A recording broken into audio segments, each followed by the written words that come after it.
That well is a community asset now, and you'll get your share when you sign the maintenance agreement like everybody else.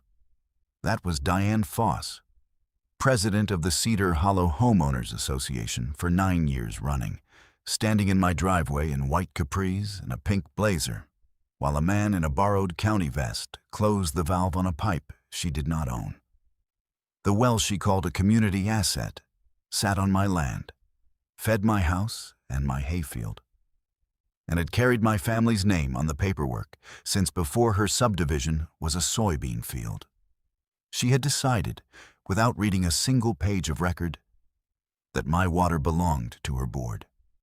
What she did not know was that I spent 26 years writing the contracts that build and operate water systems for the state, and that the easement feeding her precious gated cul-de-sac ran across my deeded ground on terms I had personally reviewed when her developer first begged for access. She cut my water for a week to make me sign. I read the file that night. By the next afternoon, I had cut the one thing holding her whole arrangement together, and I never raised my voice once. What would you have done, standing in your own driveway, watching a stranger choke off the water your grandfather dug for? My name is Walt Hendricks.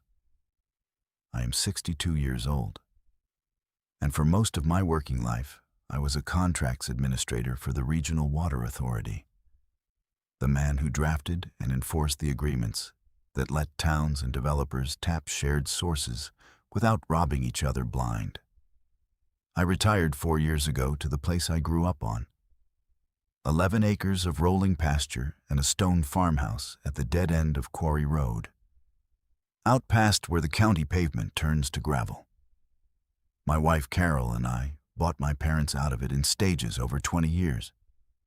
And when she passed 2 springs ago, the land was the last thing her hands had touched that still answered when I called it. My daughter Becca, 16, lives with me now. She rides the bus 40 minutes each way to the regional high school and complains about it the way teenagers do. But she has never once asked to move closer to town. She knows what the place cost us. The well is the reason any of it works. My grandfather, Otto Hendricks, dug it by hand in 1941, in the dry autumn after he came home from the first farm he ever lost. And the family story is that he hit water at 31 feet on the 3rd week and sat down in the mud and cried. He deepened it with a rig in the 60s when the dairy expanded, and it has never once gone dry. Not in the drought of 77 when half the county was hauling water. Not in the long, hot summer Carol and I buried my father. It sits 200 feet off my back porch, inside a fieldstone housing Otto laid up himself with creek rock and lime mortar, a little peaked roof on it like a chapel. And a single buried line runs from it to the house and splits off to a frost-free hydrant at the edge of the hayfield. There is a date scratched into the wet concrete of the cap, 1941, and below it the letters OH. And I have run my thumb over those letters more times than I can count. I keep the well log, the drilling permits, the water quality tests, the original deed, and the easement in a labeled folder in the gun safe, because that is how I was raised, and that is what the job taught me. My father kept the receipts for every load of gravel he ever bought in a cigar box, organized by year. And when he died, it took me one afternoon to settle his affairs because the man had filed his whole life. I do the same. Carol used to tease me about it, the way I would come in from a fence dispute or a bad delivery and sit down and write out exactly what was said and when, in pen, before I let myself eat supper. After action, I called it, an old habit from the job. She would set a plate next to the legal pad and wait. Paper outlives people. Paper does not get tired or scared or talked out of what it knows, and a man who keeps it has already won the arguments he has not had yet. That is not a saying. That is 26 years of watching the other kind of man lose. Cedar Hollow went up on the far side of my western fence line about 12 years ago. 40-some houses on quarter-acre lots with a stone entrance sign and a gate that does not actually keep anyone out. The developer who built it, a man named Garrett Foss, needed a water source faster and cheaper than drilling a municipal-grade community well. And the nearest viable aquifer ran under the property line we shared. So he came to me, hat in hand, before Carol got sick, and asked to tap an excess capacity allotment off my well under a recorded easement. I knew the work. I drew the terms myself off the standard authority template, because Garrett's lawyer could not be trusted to do it straight. The easement gave Cedar Hollow up to 4,000 gallons a day, metered at a fixed rate that adjusted with inflation, in exchange for maintaining the shared pump and paying their proportional share of power. It was a good deal for them and a fair one for me. And it had one clause Garrett never read closely. Because he was in a hurry and I was being neighborly, and nobody expects the quiet farmer to have written the contract that owns them. Garrett Foss is Diane's husband. That is the part that took me a while to understand, and I am going to tell you how I came to understand it, because the order matters. It started small, the way these things do. The first letter came on a Tuesday in April, on Cedar Hollow letterhead, signed by Diane as board president. It informed me that the association had voted to bring all shared infrastructure under a new uniform maintenance and aesthetic standard, and that my well housing, being visible from association common areas, would need to be resided in association-approved materials or screened with approved landscaping within 30 days. I read it twice, set it on the kitchen table, and laughed, which made Becca look up from her homework. They want me to put vinyl siding on Grandpa Otto's well house, I told her, so it matches their entrance sign. Can they do that? She asked. No, I said, but they're going to try. I wrote back a single paragraph, polite, on a plain sheet. The well housing sits entirely on private deeded property outside any association boundary, I told them, and is not shared infrastructure within the meaning of any recorded instrument. I keep copies of everything. So I made a copy, dated it, and filed the exchange in a fresh manila folder I labeled Cedar Hollow. That was Incident 1. I write that down because by the end there were a great many incidents, and the count is the whole point. The second letter came 11 days later and was angrier. It cited a covenant section, quoted out of context, and assessed a fine of $50 a day, accruing for my failure to comply. I had never signed their covenants. My land predated their plat by 60 years and was never annexed into the association, a fact any title search would show in about 4 minutes. I drove to the county recorder's office myself, pulled the plat and the annexation map, confirmed in ink what I already knew, and added certified copies to the folder. Then I wrote back again, still polite, and told them the fine had no basis because I was not and had never been a member of their association. I invited them to consult their own counsel before proceeding. That was Incident 2, and it was the last letter I would call polite from their side. I should tell you about Diane, because you need to hear her the way I heard her. She drove a white luxury SUV with a vanity plate that read HOA Prees, and she wore golf clothes to confrontations on a gravel road. The first time she came in person was a Saturday morning in May.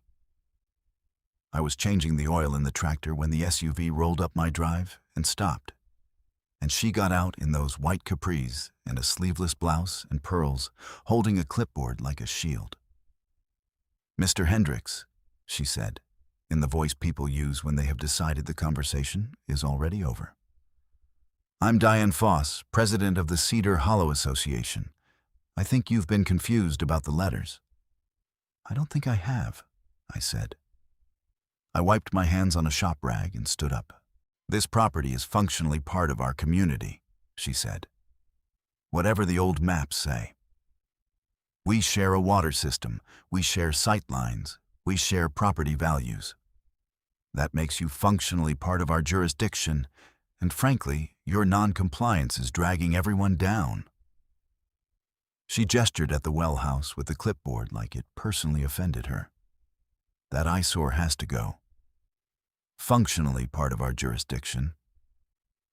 I have heard a lot of language in my life meant to make a claim sound like a fact, and that was a clean specimen. I told her, levelly, that the well house was not going anywhere, that her association had no authority over my deeded land, and that I would thank her not to send my daughter any more letters with daily fines printed on them. She told me I would be hearing from their attorney. She got back in the SUV with a vanity plate and reversed too fast down my gravel, spitting stones. That was incident 3. Becca had watched the whole thing from the porch.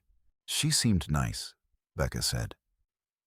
She seemed expensive, I said, and we both laughed, and I added the visit to the folder with the date and the time and the plate number.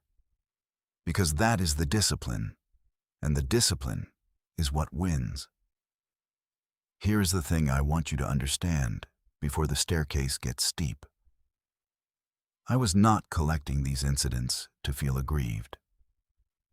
I was collecting them the way I collected variances and breach notices for 26 years, because a clean record of a counterparty's conduct is worth more than any amount of being right out loud. I knew something Diane did not. I knew that her whole subdivision drank from my well on terms I controlled. And I knew that every escalation she committed to was a brick she was laying in a wall she would eventually walk into. So I filed, and I waited, and I let her build. The lawsuit came in June. It was a thin, badly drafted thing, filed by a strip mall attorney named Pell, seeking to compel my compliance with the covenants and to collect the accrued fines, which by then totaled something like $2,000 on paper.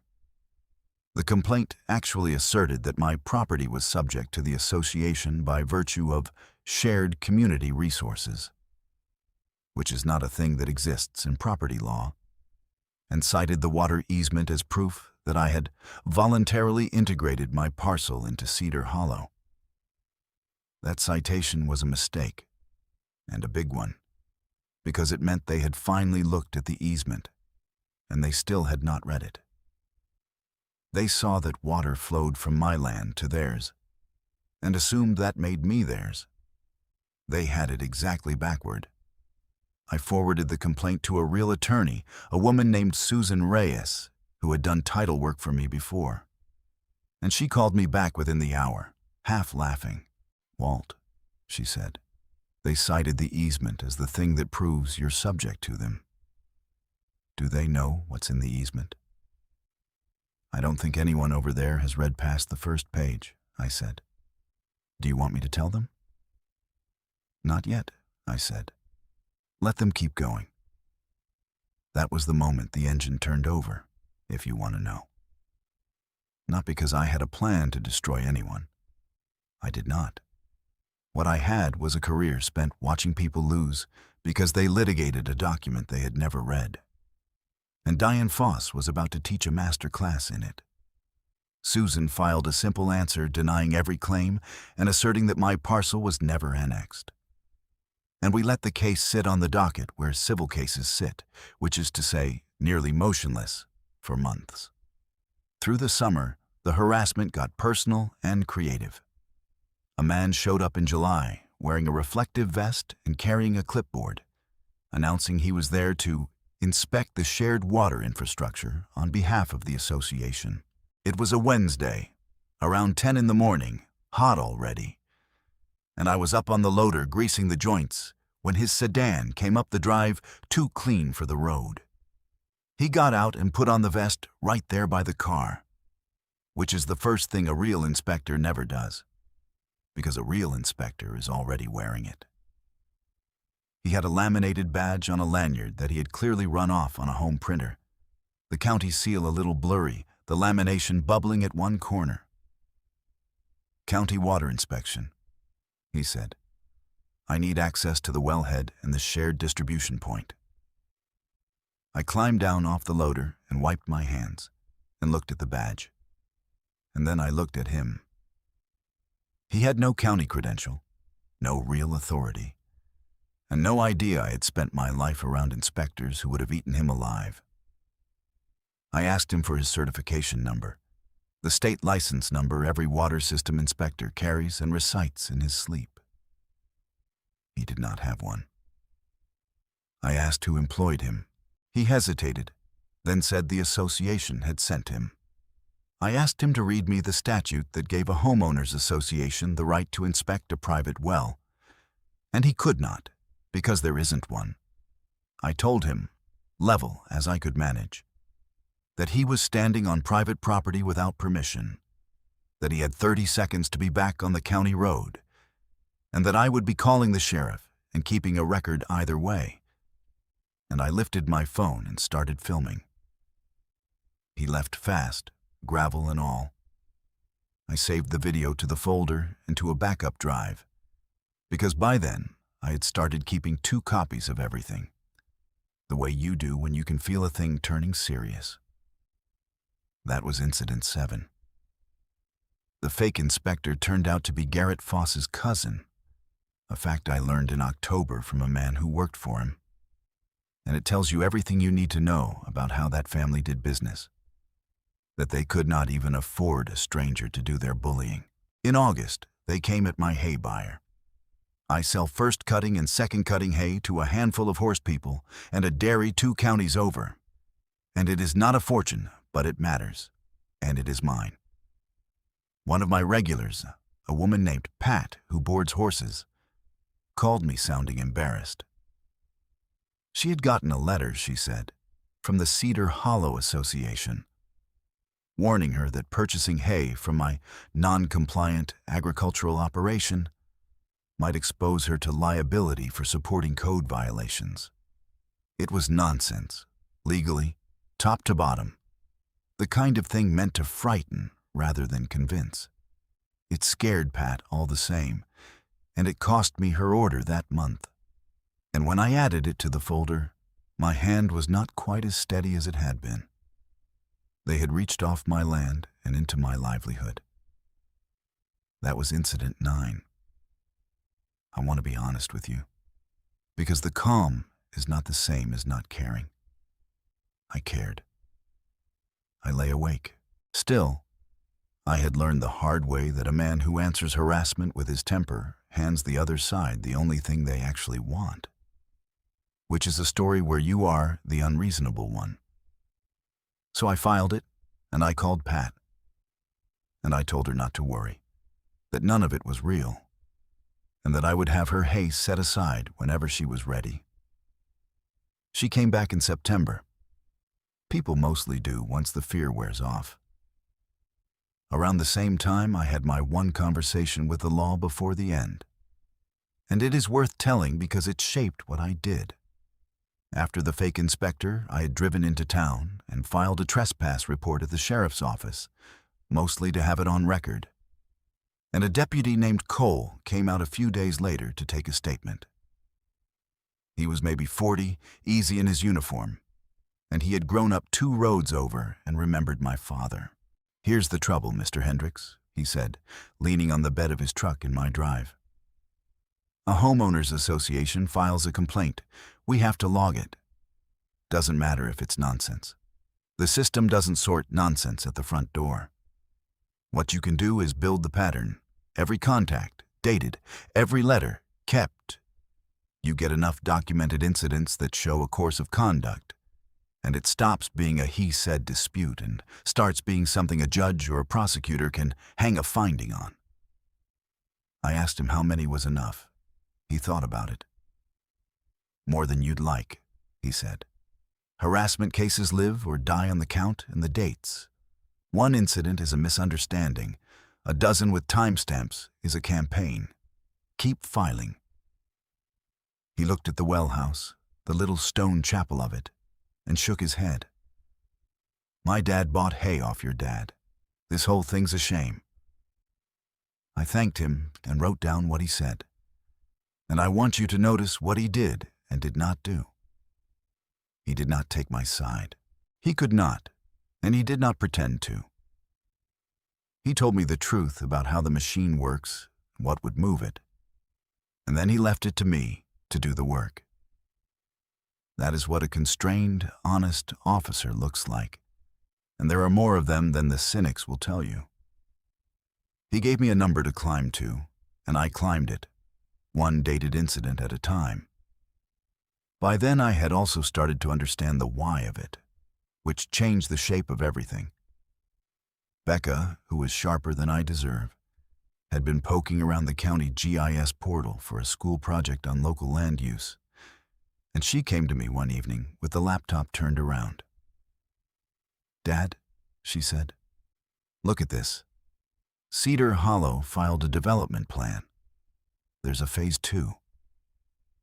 There was, east of the existing subdivision, on a stretch of bottomland Garrett Foss had quietly been buying up, was a proposed second phase, 60 more lots, filed with the county planning office under the name of a development LLC, and the plan, right there in the engineering narrative for anyone to read, listed the water source for all 60 new homes as the existing Cedar Hollow community supply. My well. The 4,000-gallon allotment that already ran near its metered limit, serving the 40 houses they had. There was no second source. There was no municipal connection. Garrett Foss had drawn up plans to build and sell 60 more houses on water he did not have the right to take. And the only way the numbers worked was if he could force my allotment up, or force me out, and absorb the well as a community asset. Diane's letters, the fines, the fake inspector, the lawsuit, the threat to my hay buyer, all of it. It was never about the siding on a well house. It was about 60 houses worth of profit that depended on water my grandfather dug by hand in 1941. I sat with that for a long while. Becca sat with me. "They're trying to steal the water," she said. It was not a question. "They're trying to make me give it to them," I said, "which they think is the same as being entitled to it." "Is it the same?" "No," I said, "and I have it in writing." The staircase steepened fast after that. In late September, I got a notice that the association had passed a special assessment declaring the well a community asset subject to a maintenance agreement. The document Diane had waved at me in the driveway. It was a fantasy in legal costume, an attempt to vote themselves ownership of my property in a meeting I was not part of and not bound by. Susan and I read it together, and she said it was almost useful because it put their theory on the record in their own words. Add it to the folder. Incident 12. Then, on a Monday in the first week of October, they cut my water. I came in from the hayfield a little after noon and turned on the kitchen tap and got a cough of air and a brown dribble, and then nothing. I checked the breaker on the pump. Fine. I walked out to the well house, and the door my grandfather built was standing open. And the main valve on the shared line had been closed and zip-tied with a printed tag I will not pretend I read calmly. A man in a county-looking vest was just getting into a truck at the end of my drive, and Diane Foss was standing in my driveway in white capris and a pink blazer like she belonged there. "That well is a community asset now," she said, "and you'll get your share when you sign the maintenance agreement like everybody else." I did not yell. I want you to know that, because it was the hardest thing I have ever not done. I looked at the open door of the well house my grandfather built, and I looked at the woman standing in my driveway telling me my water was hers, and I felt the whole 26 years of my working life settle into place behind my sternum like a tool finding its slot. "You closed a valve on a line you don't own," I said, "on a well you don't own, on land you don't own." "We own the community's interest in shared infrastructure," she said. "Pell will explain it to you. Sign the agreement and the water comes back on. It's really very simple." "Who turned the valve?"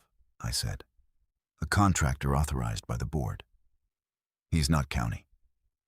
"He doesn't need to be," she said, And there it was, the third time I had heard her say in different words that her say-so was its own authority. This is functionally our system now.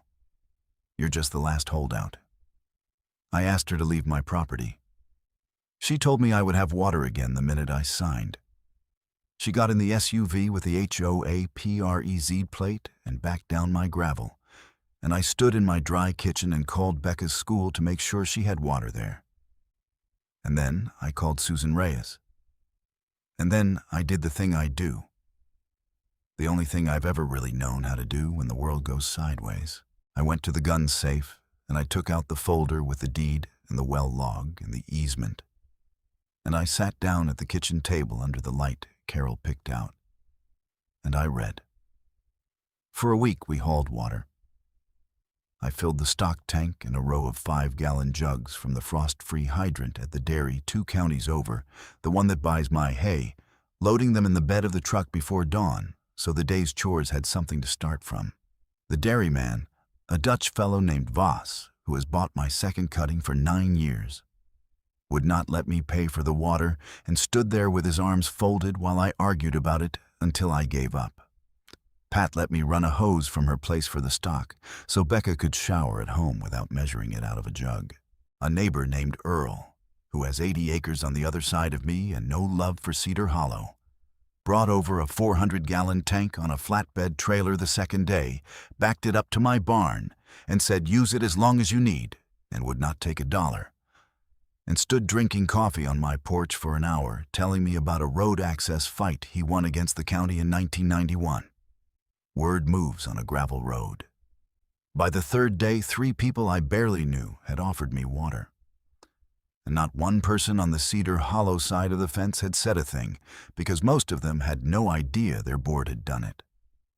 Becca did her homework by lamplight at the kitchen table to save the well pressure we did not have. And she did not complain once, which worried me more than complaining would have.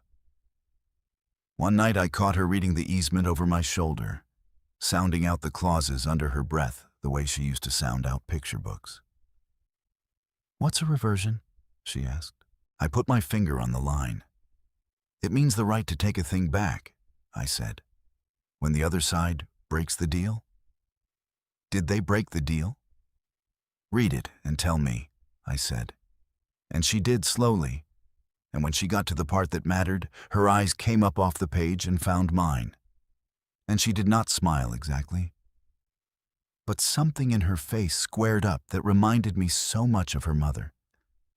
I had to look away for a second. Here is what was in the easement, the thing Diane Foss cited in her own lawsuit as proof that she owned me. The easement granted Cedar Hollow a license to draw up to 4,000 gallons a day from my well, on my land, conditioned on 3 things. They had to maintain the shared pump in good order. They had to pay their proportional share of the power. And, in a clause I had written myself off the authority template, they had to refrain from any act that interfered with the grantor's own use and enjoyment of the well and the water. The easement was not a sale. It was a conditional license, revocable by the grantor upon material breach, with the water rights and the well reverting entirely to me, and the license terminating in full. That was the clause Garrett never read in his hurry. The reversion clause, the quiet farmer's clause. The moment Diane Foss sent a contractor onto my land to close the valve and deny me my own water, the moment she interfered with my use and enjoyment in the most total way possible, she did not seize a community asset. She committed the exact material breach that, under the instrument she herself had put into evidence, terminated Cedar Hollow's right to a single drop. They had cut my water for a week to force me to sign away a thing I already owned. And in doing it, they had voided the only legal arrangement keeping their water on. Susan drew up the papers in 2 days. A notice of termination of the easement for material breach, citing the reversion clause by section number and the date and time of the valve closure as the breaching act. With my dated photographs and Becca's GIS printout of Phase 2 attached as the motive. A demand for restoration of my water service and removal of the zip-tied tag. And because the planning office was about to make a decision that depended on water that no longer legally existed, a formal letter to the county planning department notifying them that the water source listed in the Cedar Hollow Phase 2 development application had been terminated for cause, and that Cedar Hollow no longer held any right to draw from the well that supplied its existing 40 homes, let alone 60 more. Susan asked me, before she filed, whether I was sure.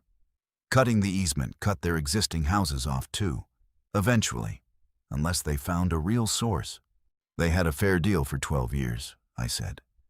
She sent a man to close the valve on my grandfather's well. I'm not the one who broke it. No, Susan said. You're not. The reveal did not happen in a courtroom.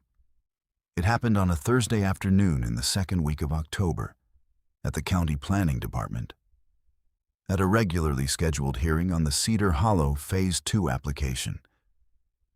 In a beige room with folding chairs and a long table where 3 planning commissioners sat under a clock. I went because the hearing was public and because the water question was on the agenda. Susan came with me. Diane was there in a fresh blazer, this one cream, with Garrett beside her in a sport coat and the attorney Pell on her other side, and a rendering of 60 new houses on an easel, and the easy confidence of people who think the hard part is behind them. Becca asked to come and I let her. And she sat in the back in her school clothes with the folder on her lap because she had asked to be the one to hold it. The commissioners worked through the agenda. When they reached the Cedar Hollow item, the chair, a soft-spoken man named Okafor, asked the applicant to confirm the water source for the proposed 60 units. Garrett stood and said, smooth as anything, that Phase 2 would draw from the established Cedar Hollow community water supply, the same reliable source serving the existing neighborhood, with capacity confirmed by their engineer. He sat down. Pell nodded. Diane looked at me across the room with an expression I can only call triumphant, as if my presence were a thing she had arranged. Susan raised her hand and was recognized. She walked to the table and laid down a single set of stapled pages. Commissioners, she said, I represent Walt Hendricks, the owner of record of the parcel and the well that the applicant just described as their community water supply. I'd ask you to look at the document in front of you. It's a recorded easement, the same instrument the applicant cited in litigation against my client. It is the legal basis for any water Cedar Hollow has ever drawn. Okafor put on his glasses. The room was very quiet. Somewhere outside, a truck downshifted on the highway. The easement, Susan said, is a conditional, revocable license, not a conveyance. The well, the land, and the water rights are and have always been Mr. Hendricks. The license was conditioned on Cedar Hollow not interfering with the owner's use of his own water. On Monday of last week, the association sent a contractor onto Mr. Hendricks' private property and closed the valve on his line, cutting off water to his home and his daughter for the express purpose of coercing him to sign over the well. That is the material breach defined in the instrument. As of that act, the easement terminated by its own terms. Cedar Hollow has no legal right to draw water from this well. Not for 60 new homes. Not for the 40 it already has. She slid one more page forward. This is the recorded notice of termination, filed Tuesday. And this is the county's own record of the Phase 2 application, listing this well as the sole water source. There is, as of last week, no water source for this development. There is no source for the existing one either, pending the association securing a lawful supply, which it does not currently have. Pell was on his feet saying something about due process and disputed facts. Okafor held up one hand without looking at him and read. He read the whole first page, And then he turned it over and read the reversion clause. And I watched a man who reads property instruments for a living understand in real time exactly what he was holding. He looked up over his glasses, not at Susan and not at me. He looked at Garrett Foss. "Mr. Foss," he said, "did your association cut off this man's water supply?" The room did the thing rooms do when the floor shifts. Diane started to say something about a community asset, and Okafor said quietly that he had not asked her, and asked Garrett again. And Garrett, who had spent 12 years not reading the easement, said the only true thing he said all afternoon, which was that he would need to consult counsel. Okafor took off his glasses. "Here is the part I had carried in my chest for 6 months without letting it out. My well was drilled in 1941 and recorded in my family's name continuously for 84 years. In 12 years of the easement, Cedar Hollow had drawn an estimated 9 million gallons from it and had never once been denied. In 1 week, to force a signature, they had denied my 16-year-old daughter a glass of water from her own tap 84 years after my grandfather dug the source by hand. Those were the two numbers. 84 years of my family honoring the water, and 1 week of them choking it off. I did not have to say either number out loud. The document on the table said it for me, and a neutral man in a beige room read it and understood. And that was worth more than any speech I could have made. Which is the whole lesson if you are waiting for it. The Commission did not approve Phase 2. It could not.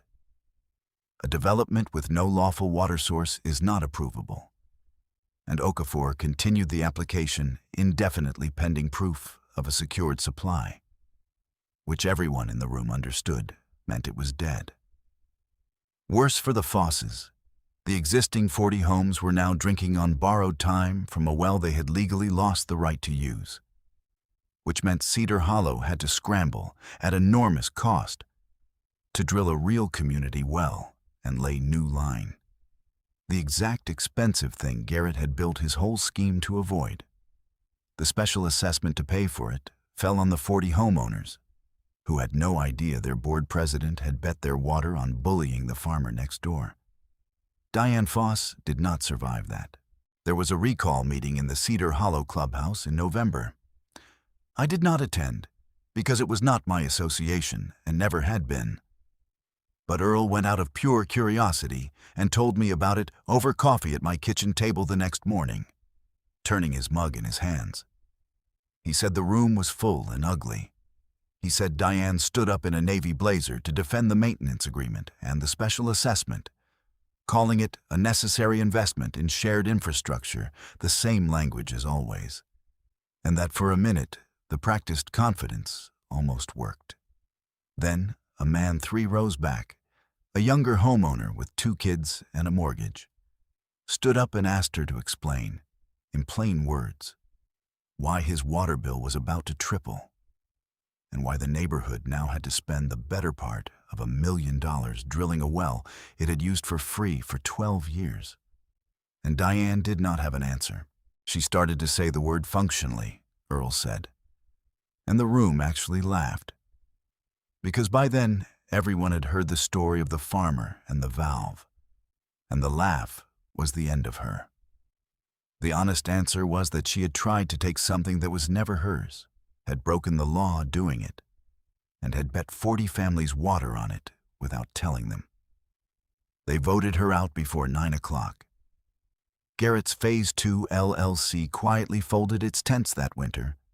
The bottomland he had been buying up sat empty, and the only houses ever built on Cedar Hollow water were the 40 that were already there, now drinking from a proper community well the homeowners paid for themselves, which is what he should have built in the first place. My water came back on the day after the hearing. Susan's restoration demand, with the Planning Commission's reaction attached, did what a week of letters had not. A different contractor, a real one this time, opened the valve and removed the tag. And I stood in my kitchen and ran the tap until it came clear and cold. And I filled a glass and carried it out to the porch where Becca was sitting in the last of the warm afternoon with Carol's old dog Sadie asleep against her foot. "It's back," she said. "It's back," I said, and handed her the glass, and she drank it. And that was the whole of it. No speech, no gloating. Just my daughter drinking water from the well her great-great-grandfather dug on the porch her grandmother loved. On land that was still ours because a man I never met built something true, and a man I became kept the record of it. I went back inside after a while and put the folder away in the gun safe, the deed and the well log and the easement and 6 months of incidents, 20-some of them by the end, each one dated, each one filed. I had not added a single angry word to any of it. I had not needed to. The angriest thing in that folder was a photograph of a zip tie on a valve, and it was the thing that won. Let me tell you what to take from this, because I did not do anything that you cannot do. If you own your land, get the deed and read it, and read whatever easements and covenants touch it, all the way to the last page.